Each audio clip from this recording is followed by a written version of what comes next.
Tony Khan's here with me. How are you, sir? Good to see you today. Very well, Ant. Thanks for having me, man. You bet. Listen, I'm going to get to what happened, why you're here today in a neck brace here in just a bit. But overall, uh, you've been in that for a week now. How are you feeling physically? Well, I feel blessed. I feel blessed that I'm here with you, Ant, after what happened last Wednesday, going into tonight, Wednesday Night Dynamite on TBS. There's so many great things happening in AEW, but Yeah. I really feel personally blessed that I'm here visiting with you and able to talk about everything happening in AEW after I suffered probably the deadliest move in pro wrestling, the spike pile driver, last week on TBS. It's been a crazy week, and I'm just very fortunate to be here with you today, Ant. I'm going to get into some of that here in just a minute, but you just finished up the 2024 NFL draft as well. We saw you there in the war room with your father. How are you feeling about your picks this year? Feel great. I think the Jaguars had an awesome draft. Yeah. It was tremendous. We picked up great young players. We've really become a better football team, and it started in the first round, bringing in Brian Thomas from LSU. That's a great pick. Yep. Also, we made a great trade. We got more draft picks this year and next year, and I think we're in a really good shape. Smart. So looking at this, defensive tackle, cornerback, defensive tackle, cornerback. Those are 4 of your top 5 picks. Coming to the D side, Jags were 22nd out of 32 in 2023. Are you hoping these picks help bump up the D on the list in 2024? Absolutely. Yeah. We have a new defensive coordinator, Ryan Nielsen, and I think we're going to have a great chance to really improve as a team and specifically on defense this year. In 2024, we've got a great new core of players coming in free agency, got some great draft picks. As you said, we really focused on bringing in a lot of good players on the defense after we went offense in the first round. And I think for Ryan Nielsen, he's going to have a great group here. And one really important thing we did in the offseason was extend Josh Allen, which is huge.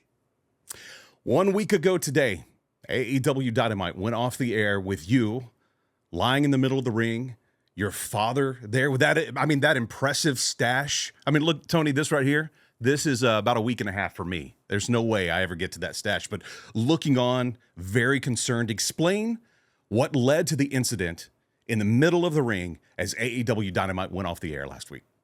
Well, Ant, I really did not expect to see my father on AEW Dynamite last week, but I was so glad he came out to check on me. It meant the world. I love him so much. And you could tell he was very angry and upset about what happened. Boy, was he. I think any father, after they see their son get the spike pile driver, they're going to be angry, upset, bewildered. And that's how he felt. And I think for all the wrestling fans that were watching last week, it was a big surprise. AEW's 5 years old. We've been around doing wrestling on TNT and TBS since 2019. And something that had never happened before was the wrestlers attacking me, the commissioner. And I think it's definitely leading to a very interesting situation tonight on TBS. This will be the first time ever in AEW that I'm going to have to run this show remotely. I'll be managing things from here in Jacksonville, Florida. Okay. And it'll be an interesting situation live in the arena. On site, it could lead to a chaotic situation. Could be a crazy night of pro wrestling tonight on TBS. You won't want to miss AEW tonight on TBS. Tony, you doing it remotely, disconnecting you could be literally as easy as unplugging a lamp from a wall. With these guys being quote-unquote bosses too as EVP, how did they get reprimanded? How do you reprimand another quote-unquote boss? It's a challenging situation, especially the way the contracts are written. I will say that the EVPs have ironclad contracts. And in this situation, what I have to do, it's pretty clear. And I think for me, the most important thing I need to do is get back to 100% where the doctors will clear me to travel out of Jacksonville and get back to the show and really let these guys know what's up. But in the meantime, it's going to be crazy tonight on TBS. Everybody's going to want to see what's going to happen tonight in AEW.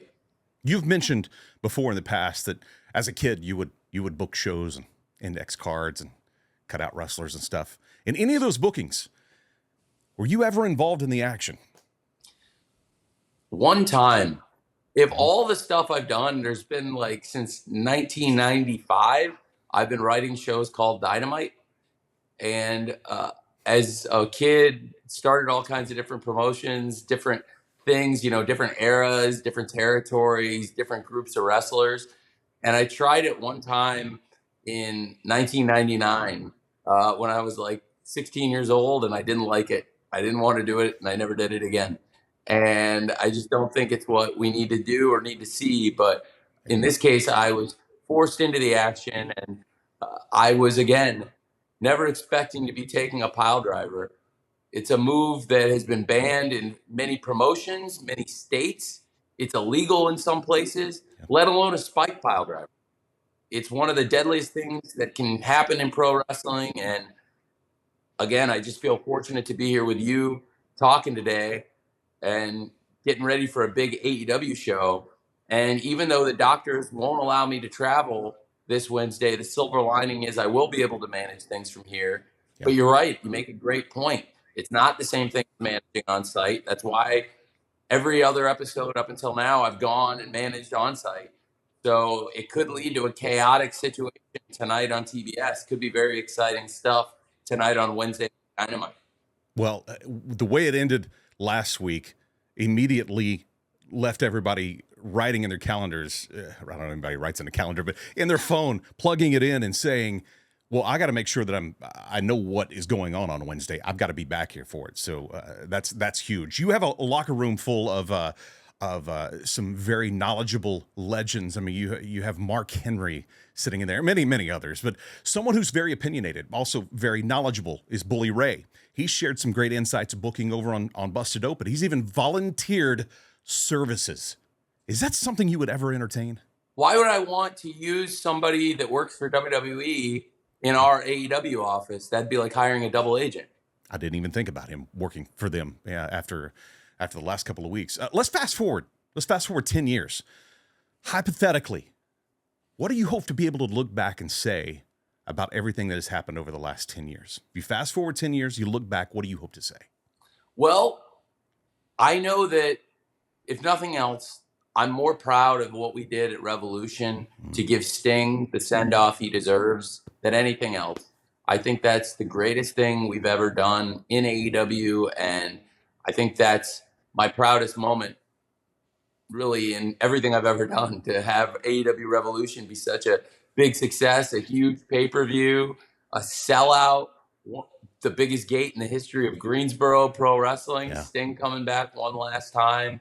And for Sting and Darby, who's here over my shoulder, to go out on top, it was so great. And Matt and Nick Jackson versus Darby Allin and Sting, it's one of my favorite memories. And Sting retiring undefeated, World Tag Team Champions, it was awesome. And the only thing that made it even more special was he had his family at his side to celebrate. Cool. And it probably made it even sweeter that his family had gotten beat up on the run into Revolution, and he was able to avenge what Matt and Nick Jackson did to his sons with baseball bats, and just a great moment for Sting and his family. And I think it's my favorite moment too. Something that your father and Sting have in common that can't be a sight that you like seeing your family in the ring unnecessarily. Tonight, AEW Dynamite comes to us from the home of Kenny Omega, Winnipeg, Manitoba. What's in store? We'll have to watch and find out. Tony, I know that, man, I know you got to be sore. I know you got to be moving gingerly. Thank you for taking the time to sit down and talk to us a little bit today. Looking forward to Dynamite tonight. Well, thank you very much, Ant-Man. From one Anthony to one Anthony, it is a pleasure to be here with you today. I really appreciate it. I'm so excited for tonight's show on TBS. Hopefully everybody's going to be able to check it out. There's really exciting things happening in AEW right now, and we'd love for you to all watch AEW tonight on TBS. It's going to be a great show.